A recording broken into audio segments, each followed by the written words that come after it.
Welcome back to The Wandering Naturalist. My name is Brandon, he, him. Unfortunately, Angela could not be here for this episode, but she's thinking about us. Last time we talked to Dr. Jorge Tomasovic about how pileated woodpeckers use suburban spaces and how they actually seem to be pretty successful in them. Today, we are joined by Dr. Elena West from the University of Minnesota to discuss red-headed woodpeckers. So welcome, Dr. West. Can you tell us about yourself? Hi, thanks so much for having me. It's great to be here. Yeah, so I'm a faculty member in the Department of Fisheries, Wildlife, and Conservation Biology at the University of Minnesota Twin Cities. And in this role, I teach a number of courses, I mentor students, I'm also a researcher. One of the main courses I teach is a field methods in research and conservation course. And I feel really lucky that I get to share my interest and enthusiasm with nature and wildlife with students, and that we get to be outside so much. I knew as a really young kid that I wanted to be outside a lot, and I've been really lucky in my life to have had parents and teachers around me who really encouraged that and helped support that interest. So yeah, that's a little bit about me. My research and a lot of my work is really driven by questions related to the conservation and management of threatened species. I work mostly on birds, and my work is hopefully aimed at informing management efforts for species of conservation concern. Is that what inspired you to study red-headed woodpeckers? It was kind of serendipitous, actually, how I ended up working on red-headed woodpeckers specifically.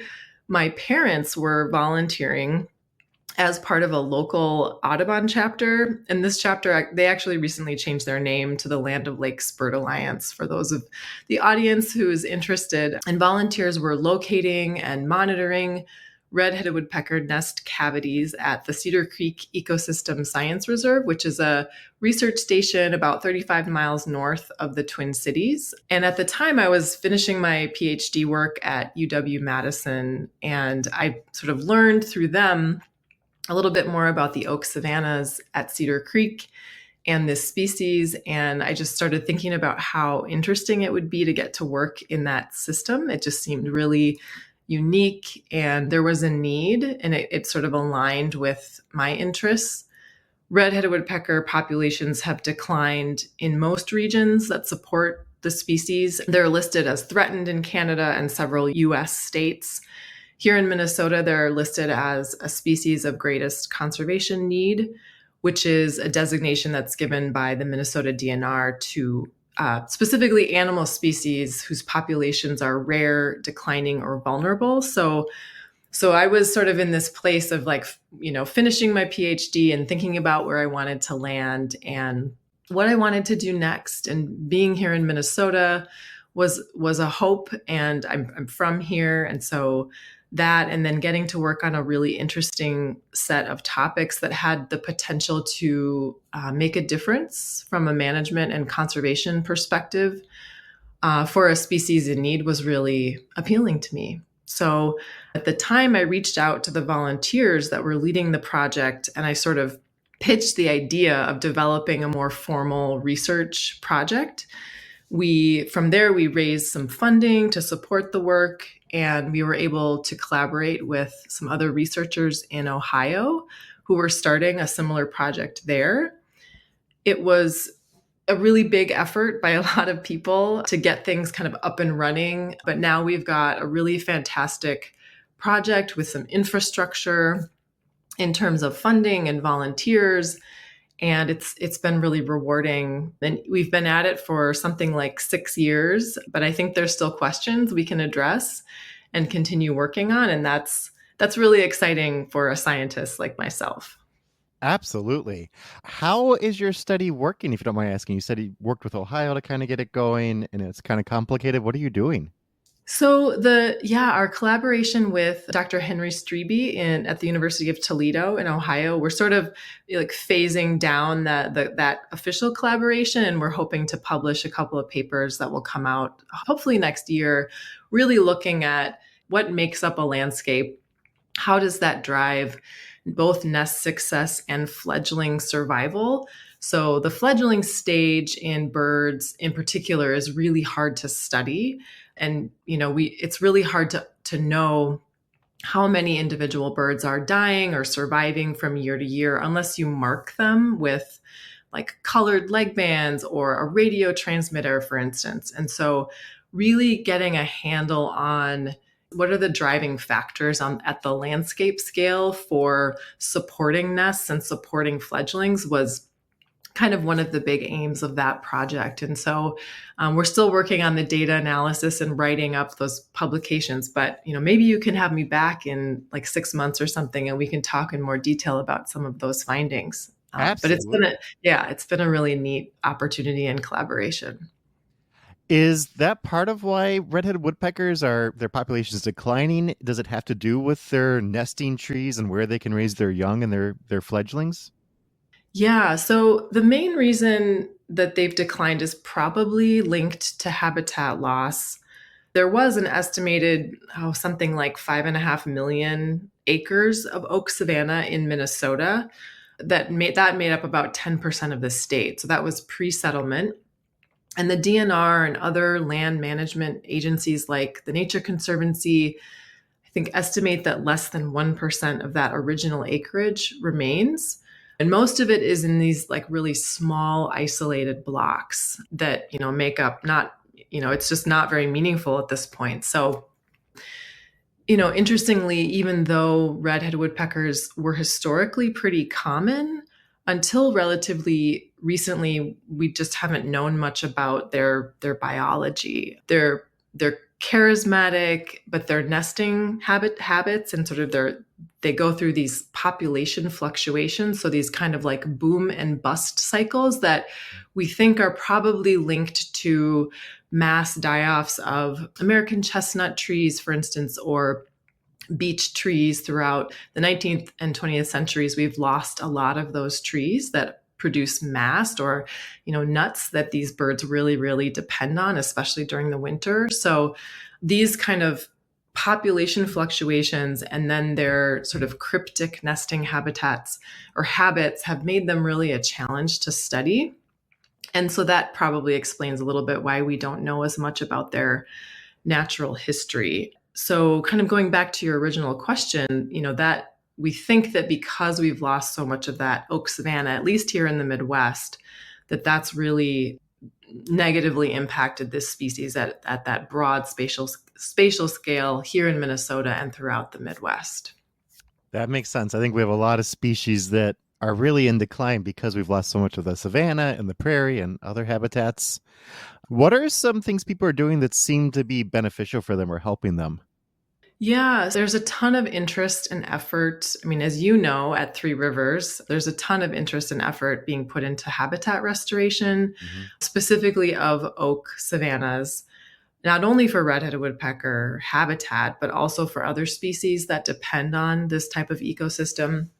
And there's a lot of species that use this ecosystem. They may not necessarily depend on it, but it certainly would be beneficial if we had more of it. There's a lot of parks and natural areas that are doing a lot of applied conservation and management where, not only planting trees, but also girdling already adult, fully grown trees so that you can create snags of kind of varying stages of decay, and then clearing out the sort of mid-story and understory layers is also something that folks can do. Part of some of the work that I'm doing is showing that that's important. You and Angela know land management can be really hard. It takes a long time, especially when you're talking about growing oak trees, right? Mm-hmm. So red-headed woodpeckers will nest in trees that are not oak trees, but at least at Cedar Creek, we have a very healthy population of northern pin oak and bur oak trees. Your bur oak is sort of your classic oak savanna species, and they're very, very fire resistant. So a lot of what we do in habitat restoration is bringing back, not natural, but prescribed fire to kind of clear out that understory. One of the really cool things about red-headed woodpeckers in particular is that they're very omnivorous. I think they're probably the most omnivorous woodpecker in North America. And this means that they just have a really wide diet in terms of like variety. Like they'll eat insects, they'll eat berries, they'll eat acorns. There's even some records of them eating snails. Really? So, yeah, but they're very good aerial flyers and or fly catchers. And so they'll sit on a low branch and they'll fly out and they'll catch an insect. And then they'll also forage on the ground. So sometimes you see them foraging near roadsides. They like grasshoppers and beetles, or you'll see them sort of hop down from a branch to the ground. And so having that kind of open understory and midstory, I think is really important for their, just from a like a behavioral perspective. So forest, as we without fire, we've sort of lost a lot of that natural open areas that exist in oak savannas when you have this kind of open understory and canopy layer that lets in a lot of light for herbaceous species like grasses and wildflowers. So yeah, that's kind of the main crux of one of the some of the things that people are doing for them. They, based on some of the work we've been doing in my lab, we're starting to get a better idea of what the species really needs in terms of breeding habitat. That's one of the things I've really been focused on for a number of years, particularly in ways that we can actually have some influence on when we think about land management. So, thinking about, for instance, nest site selection. We've been looking at a number of things that we think might be important in predicting the sites that this species chooses for nesting. So, things like live and dead trees, understory vegetation that I was just talking about, canopy cover, among a few other things. And this analysis actually has, what we've shown is that the density of dead trees, we also call dead trees snags. You'll hear that a lot in the kind of in the this wildlife world, but the density of dead trees around nest trees is really important. So as the number of dead trees within 10 meters of a given tree increases, the probability that that tree was used by a red-headed woodpecker as a nest also increases. And we don't see this relationship with live trees. And that makes sense because with this species, they're actually weak excavators. They really can't excavate wood from live trees. The wood is just too dense.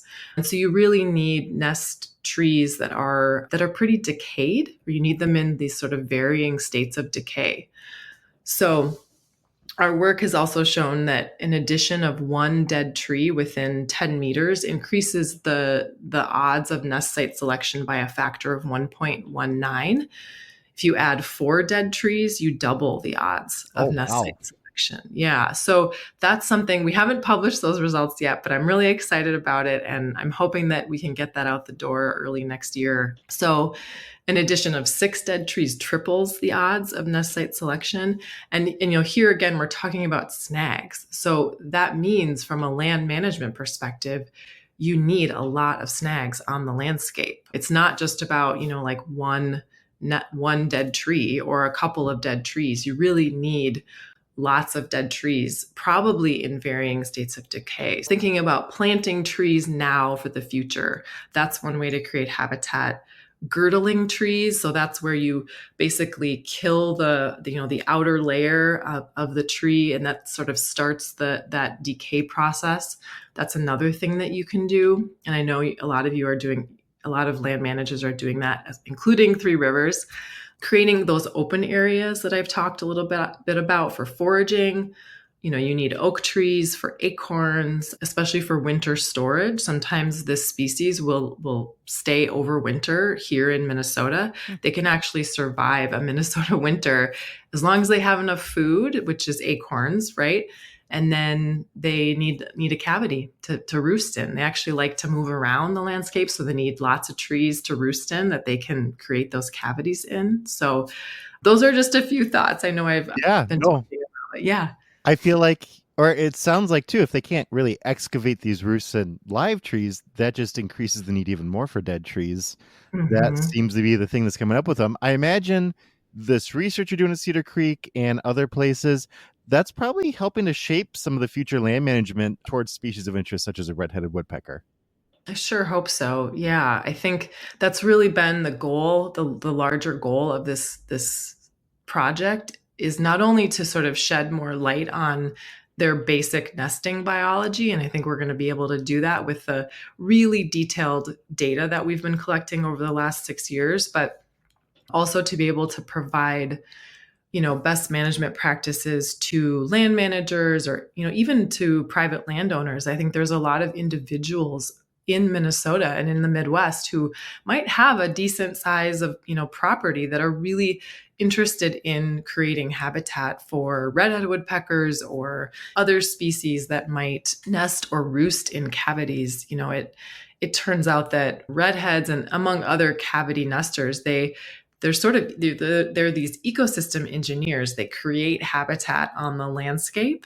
And so they'll, once they're done with a cavity, someone else is probably going to use it. And that's one thing that I think is really neat about red-headed woodpeckers and other species that create cavities, is that it's sort of making something good out of a dying or dead tree and then creating habitat for itself and for other species.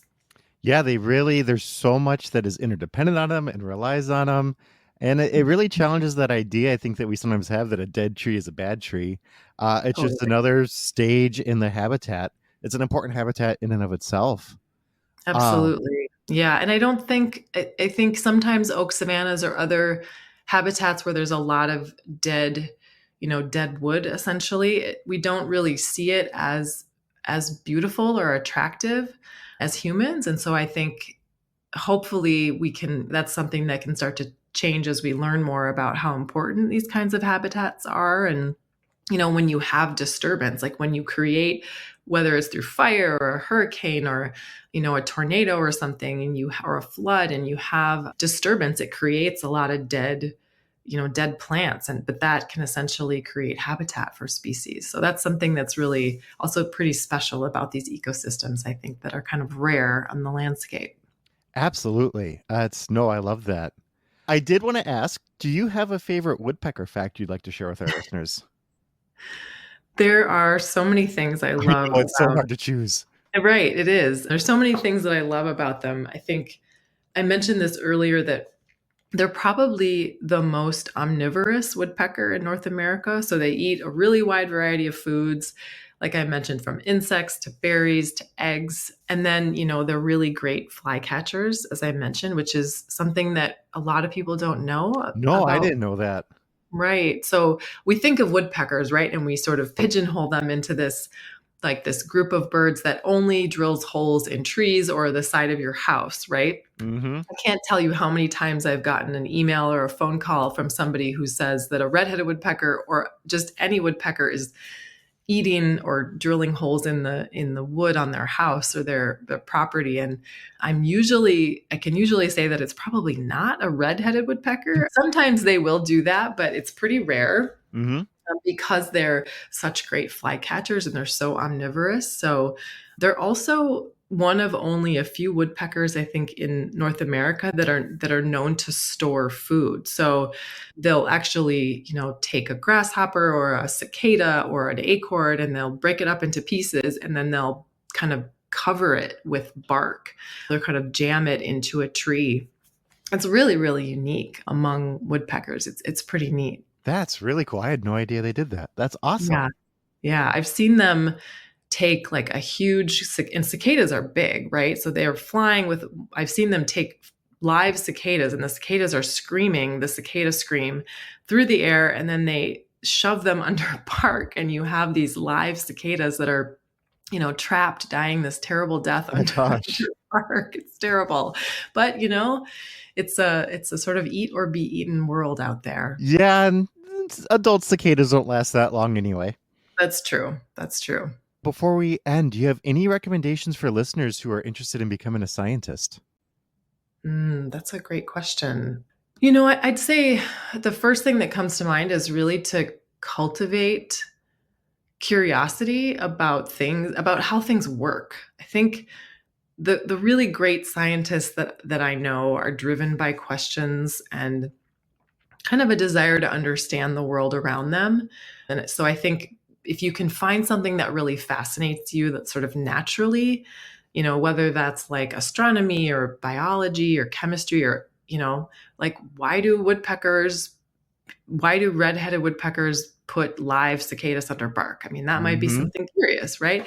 Developing that like genuine curiosity about the world around you, I think is probably the first step. Definitely developing those, strong skills in math and science. I think taking challenging courses in high school and college without just memorizing facts. You have to focus on understanding those sort of underlying concepts and practicing critical thinking. Critical thinking is hard, especially now we have so many distractions. There are 1.5 million things to take our attention away at any given moment with these, supercomputers we carry around in our pockets. Mm-hmm.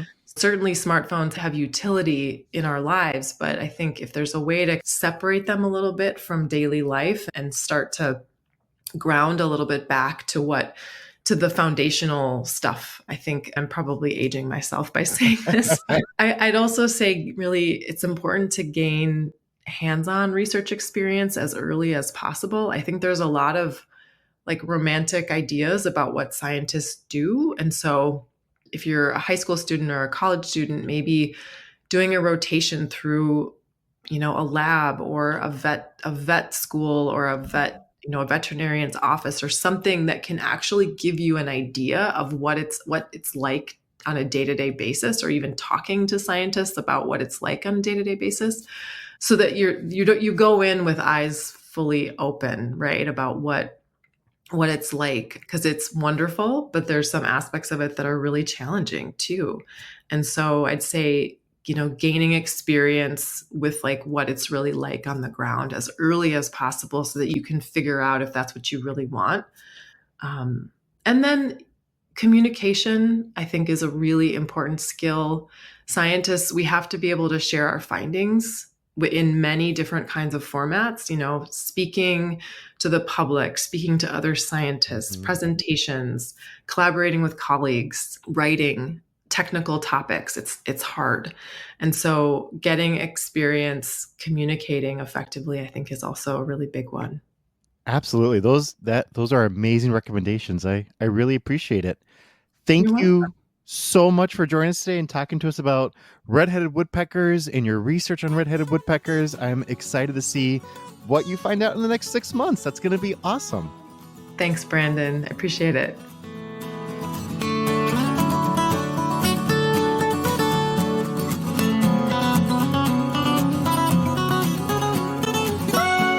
Woodpeckers have always been fascinating to me. They are large birds with a distinctive flight pattern. They kind of flap, flap, glide.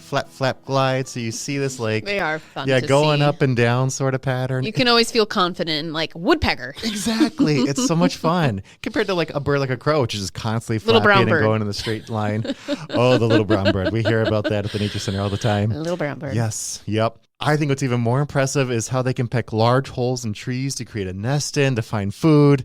A pileated woodpecker can just absolutely demolish a dead tree in its search for insects. I love seeing the remains of trees that a pileated has really gone Yeah, after. and I mean, it's a great way, I think, for people, like you said, it can be kind of this gateway bird because it comes to feeders, it's in your yard or knocking on your house. But like you said, like even if you don't see one, you've probably seen signs of a woodpecker. Yeah. Absolutely huge chunks. Well, not huge, but it almost looks like chunks of wood that have fallen to the ground where they've been pecking their holes.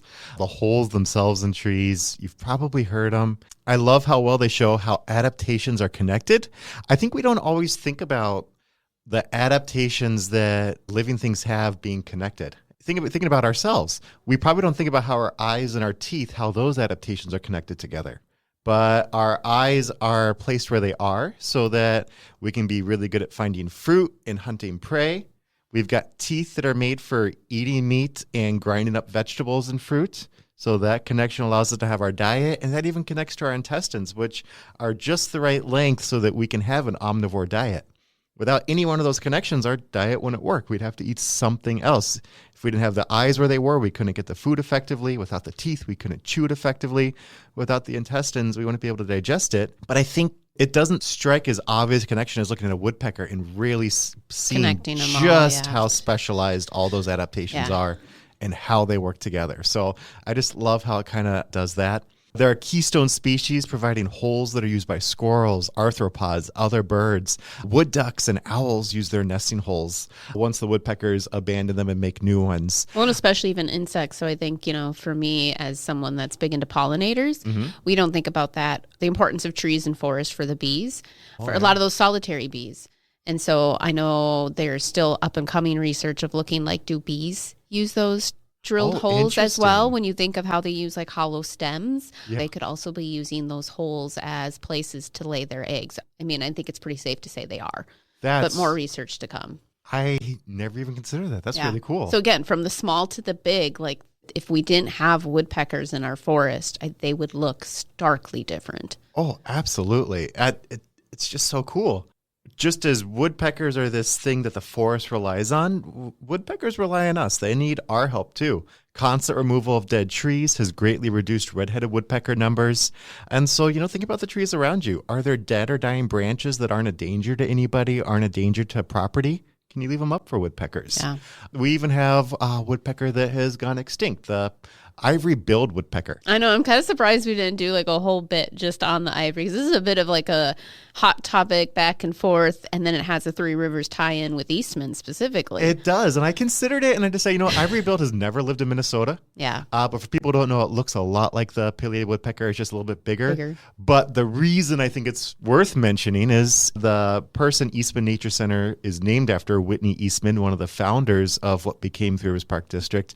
He may have had the last verified sighting of an ivory-billed woodpecker. One of his life goals was really to find it again once it was determined that it was extinct, and he made constant trips to go and find it. Some of his research is still used in reference to ivory-billed woodpeckers. So strong connection. That's why if you go visit Eastman Nature Center, right behind the front desk, you can see an Audubon print of an ivory-billed woodpecker. That was Whitney Eastman's print. Yeah, and unfortunately, other woodpeckers are facing perhaps the same fate. I really like that you mentioned the role of trees, and so even with our management practices within wildlife and forestry, yes, we have to maintain hazard trees for the safety of our park guests, but for the most part, we're trying to recreate those big wood habitat that can naturally have succession of dying trees and leaving them, because those snags and those they provide such an essential habitat for so many species like the woodpeckers. So that really is our goal, and we're experimenting with different tactics such as tree girdling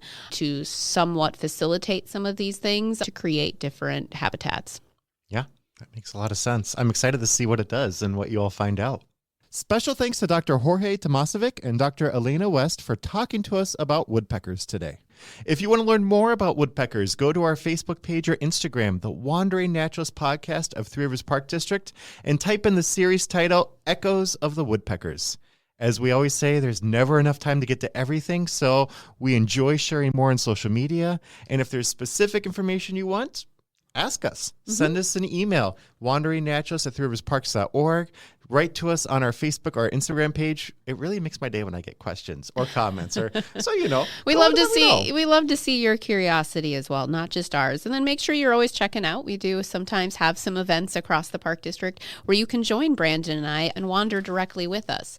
As always, you can email us at thatwanderingnaturalist@threeriversparks.org. Make sure you leave a review, share with your friends where you download our podcast. So again, if you're wanting to ever make an impact, you listen to something and feel like you want to do something, sharing knowledge, sharing excitement, show someone a woodpecker, and then give them a link to this podcast. Thanks to Tom Knisley for arranging interviews and Monica Rauschwater for guest outreach. Thank you to Emily Thompson for guest support. And of course, a shout out to our amazing social media team for posting on Facebook and Instagram. They do so much behind the scenes that we really just could not do without their help. We hope you enjoyed learning with us today. Now that you know, what will you do in your wanderings?